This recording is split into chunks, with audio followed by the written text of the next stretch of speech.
Sejam muito bem-vindos ao nosso canal, meus amados pensadores, meus queridos pensadores, né? Fazia tempo já que não nos falamos aí. Meus monstros sagrados do conhecimento. Olha só, Renato, o que os monstros têm a ver com os pensadores? O que eles têm em comum? Eles estão fora dos padrões. Exatamente. Todo monstro é mais ou menos como todo pensador. Ele é diferente. E o diferente, às vezes, é incompreendido. Ele tem ali uma barreira ali que as pessoas criam um estereótipo, né? Você aí, meu amigo pensador, que está sintonizado no programa do Éticos, já pude observar que nós temos aqui uma maneira diferente de fazer uma abordagem sobre assuntos sérios, né? Assuntos complicados, aí, teológicos. E a gente tem uma abordagem aqui um pouco descontextualizada, né? Desconstruída aí. Mas isso são maneiras de levar vocês ao conhecimento, tá? Aguçar. Jesus Cristo falava por parábolas, por exemplo. Ele falava de uma forma implícita. As pessoas não compreendiam ali no primeiro impacto da coisa. Depois, tanto que ele fala, né? Que teriam ouvidos e não ouviriam, teriam olhos e não veriam. Porque é uma coisa meio subliminar ali. Os verdadeiros interessados no assunto, eles iam posteriormente até Jesus Cristo sem saber a compreensão, o resultado daquela parábola que se era dita ali, né? Aqui nós também temos essa forma de abordagem. Porque pessoas inteligentes, como nós, como vocês, meus queridos, precisam aí ter um diferencial mesmo. Nós criamos isso, né? Nós ditamos regras, estamos aí à frente, né, da nossa época, da nossa sociedade, conforme já falamos aqui, temos falado muito sobre isso. Bom, e hoje falaremos sobre os monstros. E os monstros são diferentes mesmo. Você lembra do filme A Bela e a Fera, por exemplo? Sim. Ali tem muita mensagem subliminar ali naquele filme. A Bela ali, ela tinha ali um pré-julgamento contra a figura do monstro. Depois ela foi ver que o monstro era um gentleman, né? Ele mostrou que ele tinha muito mais do que simplesmente uma aparência física ali. O King Kong, clássico filme, né? Já representado várias vezes aí nas telas do cinema. A gente torce por aquele macaco gigante ali o filme inteiro, cara. A gente torce por ele, tava quietinho lá na ilha dele, né? Ele tinha a vida dele ali. As pessoas criaram uma rotina em função das atividades dele. Depois o homem vai lá, tira ele de lá, importuna ele, caça, mata, né? É sempre assim.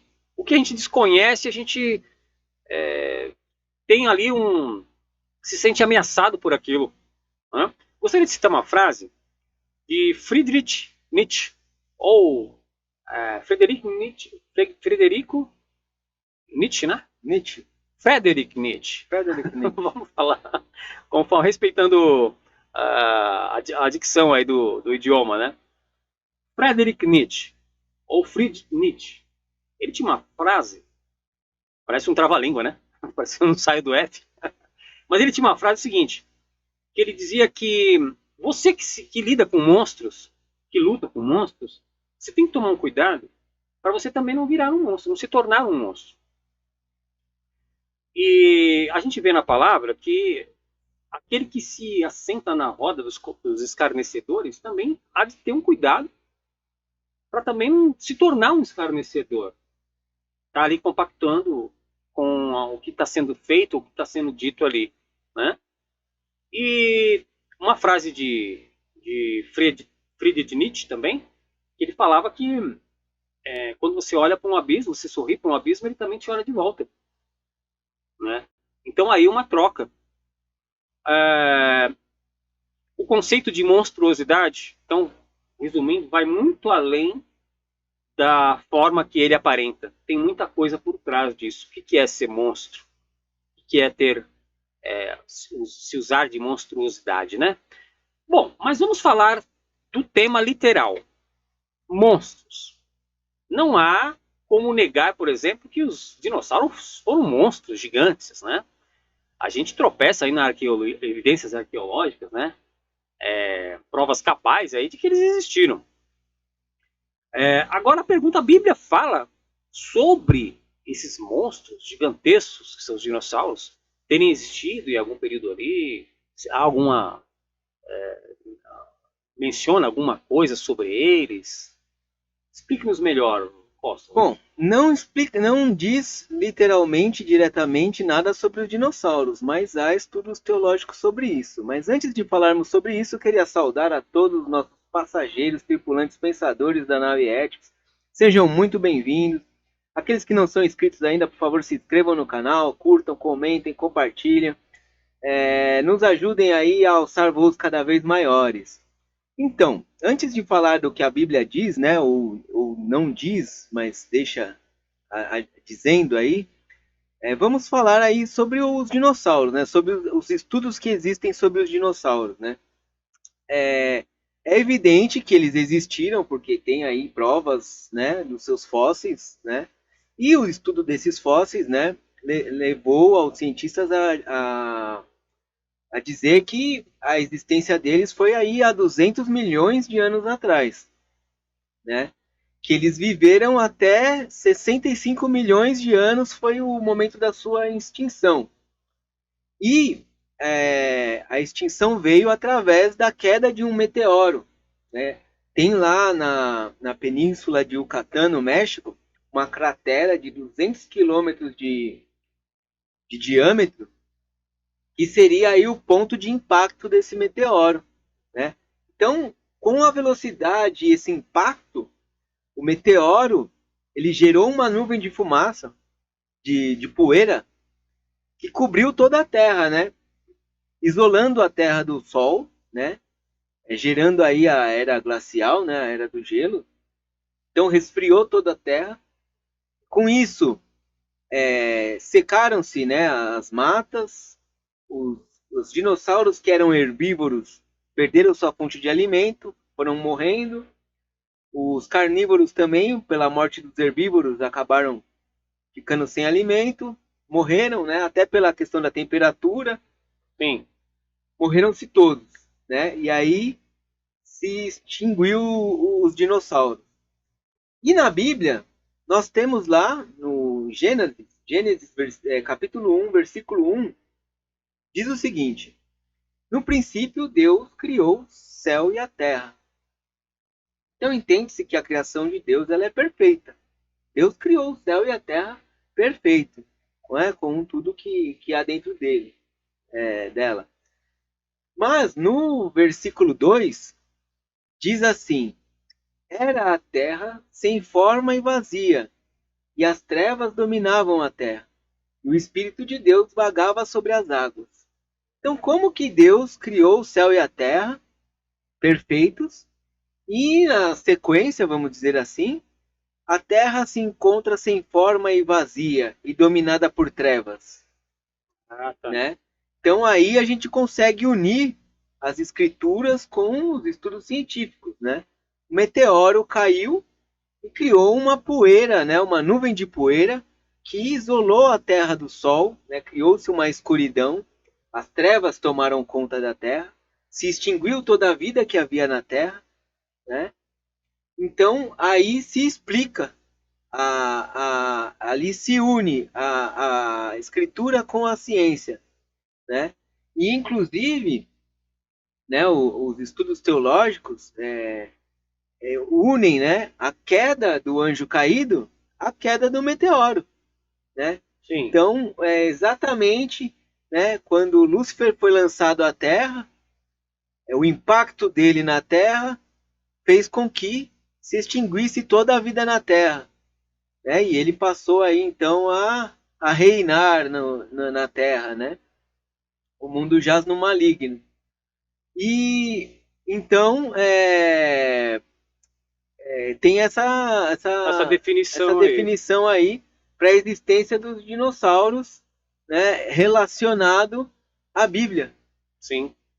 Realmente é como falando, né? Os monstros são diferentes, né? São como os pensadores também são diferentes. Você também é diferente, né? Que esse topete, essa barba aí, você é um monstro aí também. Nós somos diferentes, né? Bom, lembra do monstro de Loch Ness, do Lago Ness?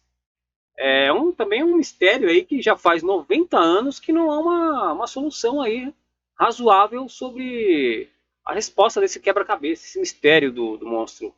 Ele foi avistado na Escócia, num lago, né? Foi fotografado, inclusive. Teve evidências ali, né? Oculares, testemunhas oculares que viram o monstro. Acho que algumas vezes. Mas até os dias de hoje ainda não. Já vários estudos, expedições, né? Para poderem compreender, porque a foto é real. Não é uma montagem, já foi descartado isso. Foi realmente um avistamento fotografado e se trata de algo real, verídico. No entanto, nunca mais foi visto o monstro de Loch Ness. Nos cinemas, a gente tem aí a clássica representação do monstro, né? Que também é um monstro que a gente vê um sentimento por trás do monstro, né? Que é o Frankenstein. Eu acho que para cada geração aí tem um Frankenstein. Inclusive, agora, em andamento aí, parece que tem já três obras aí cinematográficas. Uma que eu acho que é do diretor Guilherme Del Toro. O ator, acho que é aquele Jacob Elord, que foi escalado para interpretar Frankenstein. E tem uma outra obra que os atores são o Christian Bale, do Batman, Eterno Batman, e a Penélope Cruz. Eu acho que ainda está em andamento e talvez acho que estreia agora, começo de 2024, nas telas dos cinemas aí. Temos também o Frankenstein Legacy, que eu acho que está aí no streaming aí da Netflix aí. Então, assim, é uma obra que, acho que a história do Frankenstein ele busca ali a imortalidade, né? É mais ou menos isso, né? É o homem tentando reconstruir, criar ali, se colocar na condição de Deus, recriando ali um ser que já estava morto ali, né? Mais ou menos. Me lembra também o Edward Mãos de Tesoura. É verdade, Edward Mãos de Tesoura era diferente, né? Johnny Depp, né? Um Frankenstein também. É verdade, ele cortava ali o cabelo da mulherada, né? Repica. Ele tinha ali um ar sedutor, não talvez por ser o Johnny Depp ali, né? Porque o Johnny Depp também é um galã das telas de cinema aí, mas o próprio personagem, ele meio que encantava as mulheres ali, né? Você sabe que é um filme já antigo, né? Mas me falaram essa semana o seguinte, por que vocês não éticos meio que só falam de filmes antigos? Sabe qual foi a minha resposta? Eu falei assim, olha, o filme, como as músicas, assim também como a Bíblia, propriamente, a literatura em geral, né? São atemporais, né? Um bom filme te remete a um bom período da sua vida que você viveu, evidenciou. Uma música também te faz lembrar de um momento, né? De algum momento, bom ou mal, mas ela te remete a alguma coisa. Então, assim, e a própria Bíblia também, né? Também é temporal, é um livro muito antigo que tá aí, completamente atual. Tudo aquilo que é feito com qualidade, né, dura para sempre, né? Dura para sempre, não, é verdade, com certeza. Tem uma especialidade médica que chama teratologia, que ela estuda as anomalias, se é que podemos dizer deformidades, né, físicas. As pessoas nascem com certas deformidades e é como já dissemos aqui, as pessoas têm ali um preconceito do diferente, estranham o diferente, não compreendem e já fazem os seus pré-julgamentos, né? Mas assim, a medicina estuda isso, como isso se desenvolve, essas anomalias, questões de genéticas, né? Tem até esse termo da teratologia no direito, nas questões aí de legislações, né? Que falam, por exemplo, questões teratológicas são questões que são desconformes à lei. Fogem ali a uma compreensão razoável, né? É uma anomalia também. Então também temos, cita-se, né? Essa palavra também. Mas o que eu ia te perguntar? Tem também aquele filme do Extraordinário. Um garotinho, né? Um garotinho que ele tem um rosto deformado, ele passa por diversas cirurgias. Foi baseado num livro aí. Sim, É filme bem muito interessante, bom né? também. Ele usa um capacete de astronauta, né, para esconder. E era um pensador aquele garotinho, É, inteligentíssimo, tinha uma percepção, né, fora do comum também. É, a pergunta, Renato, você já falou dos dinossauros, né, que subentendemos aí que eles existiram nesse período, que existiram não há como negar, né? Mas nesse período foi muito interessante você ter falado. Mas a Bíblia, ela menciona se teve algum, algum outro, uma figura monstruosa, né? Que viveu em tempos bíblicos, porque a gente não tem muitos relatos sobre isso, né? O programa de hoje está sendo falado sobre monstros. Então, assim, existiu algum tipo de monstros no período bíblico? Ela menciona alguma coisa? Tinha algo de diferente? sim, com certeza. Queria até retomar aqui que eu esqueci de comentar. Na novela do Gênesis, inclusive no primeiro capítulo, ele mostra a extinção dos dinossauros exatamente com a queda de Lúcifer na Terra. Né? Retomando aí aquilo que eu falei, né, sobre a questão teológica aí Você é um dos noveleiro, hein, Renato? dinossauros com a queda do anjo. Né? Então, lá, se você quiser ver um pouquinho, né, da, da escritura aí traduzida para as telas, né, a Record tem feito isso com uma certa qualidade, vamos dizer assim. Mas sim, no livro de Jó, no capítulo 40, a gente encontra aí uma descrição de um monstro, vamos dizer assim, né? No versículo 15 diz assim: Veja o behemote que criei quando criei você, e que come capim como boi. Que força ele tem em seus lombos, que poder nos músculos do seu ventre. Sua cauda balança como cedro, os nervos de suas coxas são firmemente entrelaçados. Seus ossos são como canos de bronze, seus membros são varas de ferro.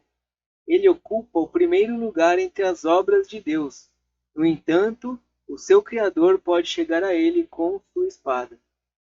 Então aqui a gente tem uma descrição aí de um ser aí imponente, Sim, forte, forte, né? entende-se isso, né? Monstruoso, né? Uma cauda forte e tal. Lembra muito o dinossauro, né? Inclusive, ele diz aí, né, que está entre a sua primeira criação, né? E Uhum. remete lá aquilo que a gente falou de Gênesis, né? Sim, Houve uma primeira criação em que foi destruída e depois, inclusive, no versículo 24 de Gênesis, é interessante a gente ver porque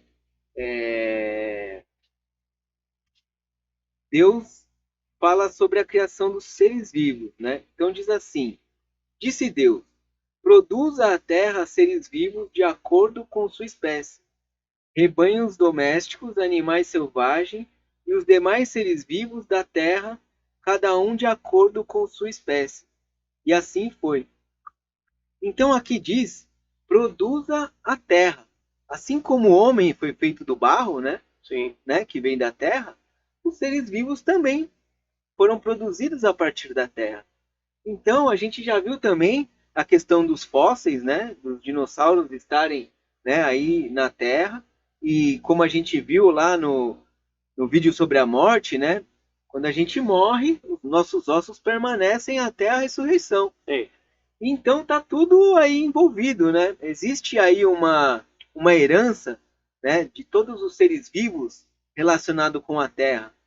Né? Então por isso que a gente tem muitas semelhanças aí sim, de tem. animais que foram criados depois, né, com Exatamente. aqueles animais que foram criados primeiro.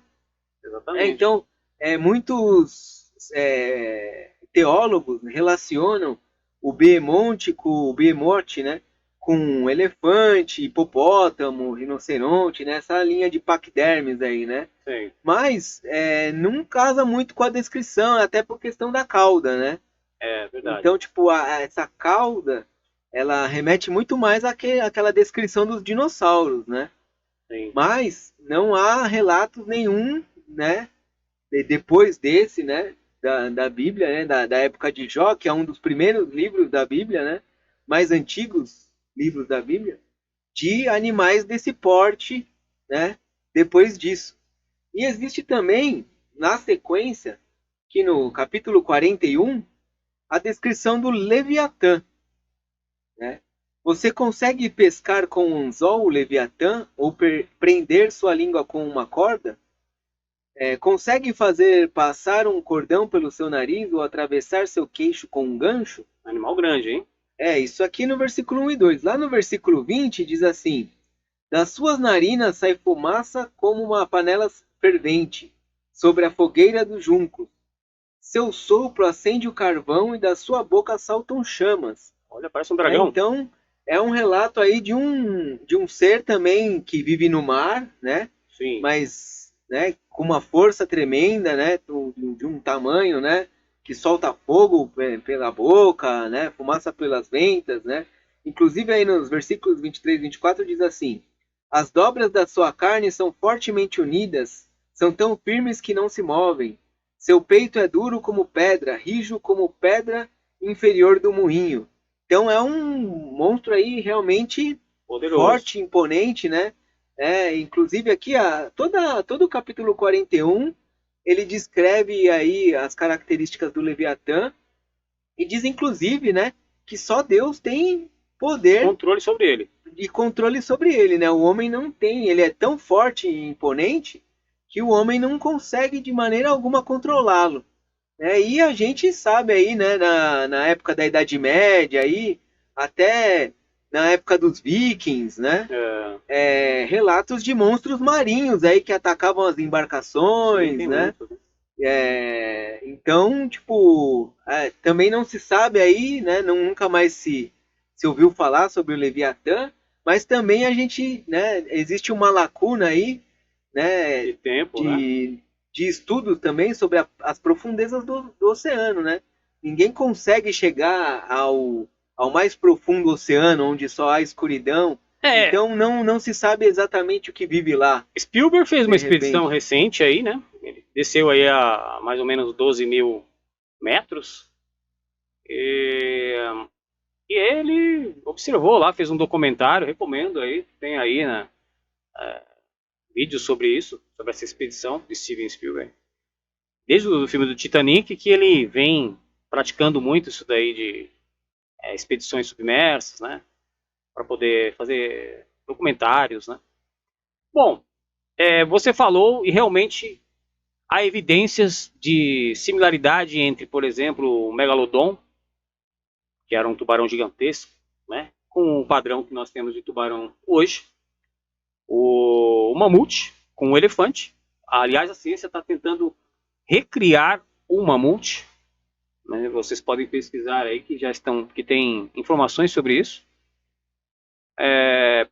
A Antártida tem muita coisa misteriosa ali também, né? O continente gelado, ele é pouco explorado, tem muitos mistérios envolvendo ali, né?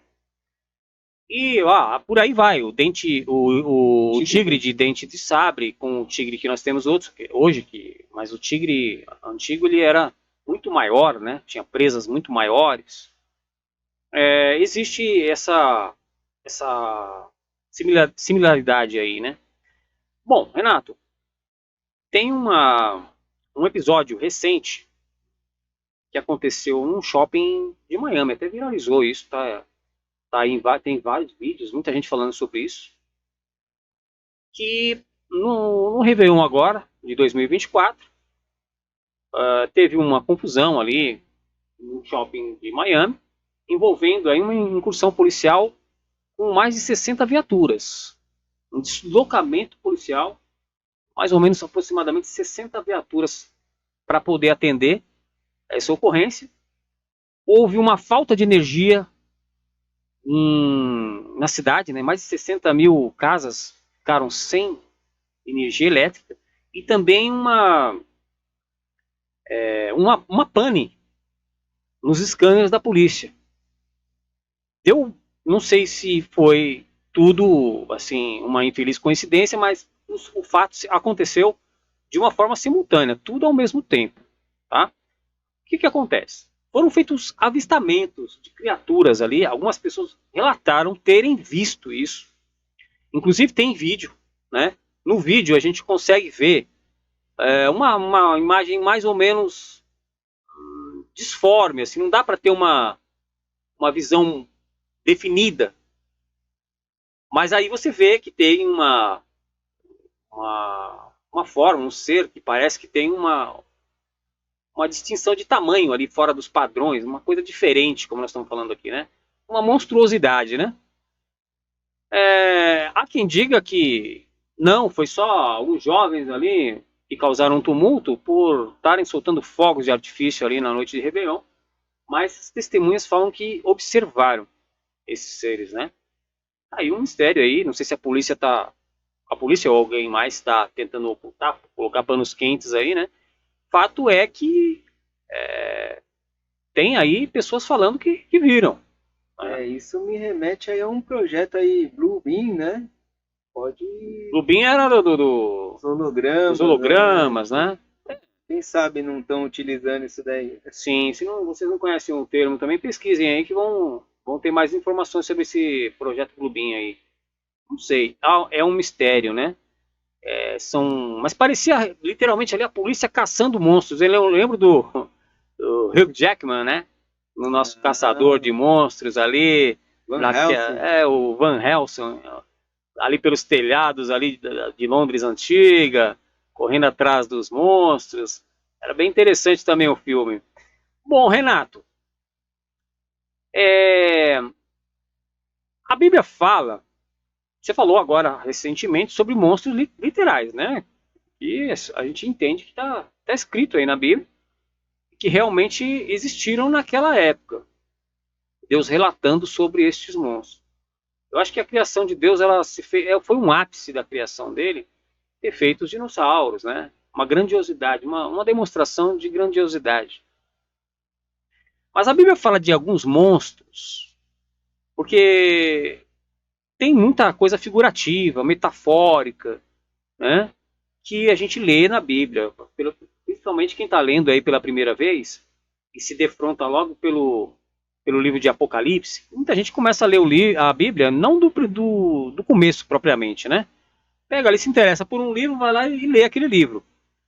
E muita gente lê o livro do Apocalipse, por curiosidade também. E ali ela vai ver uma representação metafórica, né? De algumas coisas que não dá para compreender direito. Mas a Bíblia fala de algum monstro, alguma figura monstruosa, metafórica, simbólica. Tem alguma referência sobre isso? Tem sim, assim como a gente já viu também lá no livro de Daniel, né? Os 4 animais, né? Da visão de Daniel, né? Em Apocalipse a gente tem aí alguns relatos aí, né? De João aí sobre alguns monstros que na verdade são formas de representação aí de outros seres, na verdade, né? Então, no capítulo 12, né, do Apocalipse, a gente tem ali a mulher e o dragão. Então ele diz ali que vem um dragão de 7 cabeças, com 10 chifres, 7 coroas, né? Lembra muito até o Tiamat da Caverna do Dragão, né? Sim. Mas que na verdade é uma representação de Satanás, né? Então ele fala ali do dragão, sim, mas né, entende-se que ali é Satanás, né, o diabo que está surgindo ali naquele momento. E também no capítulo 13, também fala de 2 bestas que surgem do mar. Também uma outra besta com 7 cabeças, pata de urso, corpo de leopardo, cabeça de leão, né? Também com 10 chifres, né? Então isso aí já é uma representação do anticristo, né? E aí a outra besta com 2 chifres de cordeiro, né? Então também já é uma outra representação aí que fala do falso profeta, né? Que vem junto com o anticristo. Então aí a gente já tem aí mais, né, 3 monstros, né? Fora a questão dos gafanhotos, né? Então fala ali também no capítulo 9 sobre um gafanhoto, né? Que ao abrir as portas lá do inferno vem uma nuvem de gafanhotos. O poço do abismo, né? Isso. Vem uma nuvem de gafanhotos sobre a terra. E esses gafanhotos, eles têm aí é uma descrição diferente, né, de gafanhotos. Tem cauda de escorpião, cara de homem, cabelo de mulher. Tudo isso tem uma explicação na Bíblia. Tem toda uma descrição diferente, né? Tá. Inclusive, né, a gente pode até fazer também uma analogia disso, né, da nuvem de gafanhotos vindo sobre a terra e atacando as pessoas, né, com os dias de hoje, né, representando o quê? Os drones, né, utilizados aí na guerra. Muito peso para ela, hein? Coitada. Ela tá divulgando aqui o nosso Spotify, mas ela não tá aguentando. Os drones, né? Então, os drones sendo utilizados nas guerras, né? Drones, helicópteros, né? Nuvens de drones, nuvens de helicópteros, aviões, né? Representando aí as guerras do Apocalipse, né? As guerras do fim dos tempos, né? Ah, captei, amado mestre. Já que você falou de guerras, brincadeiras à parte, mas vamos falar no nosso próximo programa sobre Gog e Magog. Muita gente perguntando aí, Gog e Magog, o que é? É alguém? Trata-se de algum personagem, algum lugar, algum local? Em que tempo isso vai acontecer? Já está acontecendo, né? Porque na internet tem muita gente já se remetendo a isso, falando que já estamos vivenciando aí o período de Gog e Magog. Então, no nosso próximo episódio do Éticos, vamos falar sobre Gog e Magog. Então, como vocês podem ver, chegamos ao fim de mais uma viagem. Espero que vocês tenham gostado. Uma monstruosa viagem, né? Aqueles que não gostaram também, por favor, curtam, Sim. Comentem, compartilhem, se inscrevam no canal, deixem aí o seu comentário, seu like, joinha, a sua crítica, sugestão, elogio, pedido de oração. Pode deixar um pix também, que ajuda. Tá querendo demais, né? Né? E colaborem aí com as nossas viagens aí, então. Quem chegou até o final, não se esqueça aí, né, de ouvir aí a musiquinha de encerramento e deixar no comentário também, né? Que música que é, sobre o que ela diz. Desmistificar a musiquinha. Qual a referência, se ela te remete a alguma coisa, faz parte do seu passado. E não esqueçamos jamais, né? Melhor do que sermos céticos é sermos éticos. É isso aí. Então, venham ser éticos vocês também. Fiquem com Deus e até breve. Tchau, tchau.